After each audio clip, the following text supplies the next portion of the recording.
And these guys, they usually start out with a Comparative, and they may or may not have public support.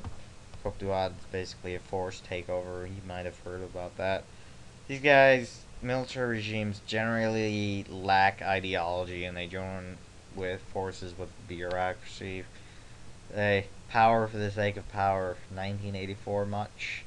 And these guys tend to restrict civil liberties just like any authoritarian or totalitarian. And now to get more in depth into the patron client system, there's this thing called co optation, and basically that's getting support from citizens in an authoritarian regime. I spelled authoritarian wrong. 3 spelling mistakes, 1 prezi. And basically, the state provides for a small group in terms of public support, and these guys rely on individual patronage. For example, in the late 1800s and the early 1900s, office holders, I already told you this, but the jungle is a really good example. Tammany Hall, such. And now we have corporatism in democratic regimes. Yes, they can affect regulations on the industry, or usually, probably always, but just saying. Scandinavian countries are technically somewhat corporatist. They usually um, talk over with labor groups before enacting some policies.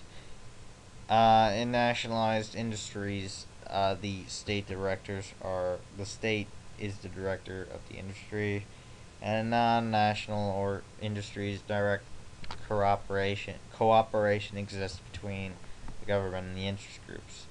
So what's the whole thing in lacking in corporatism?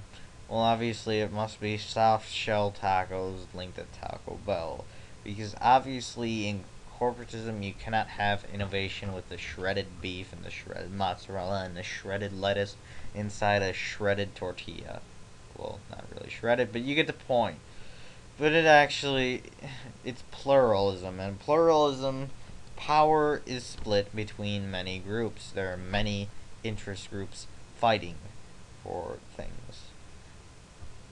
That is really retarded of me. I'm sorry. I am sorry.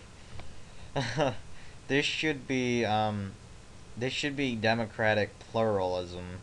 Please ignore that. I will make a thought bubble thing on YouTube. And in democratic pluralism, formation of the interest groups are spontaneous, and the dialogue between them and the state are voluntary. While in corporatism, the formation of interest groups, they must be approved by the state, and talks usually aren't voluntary.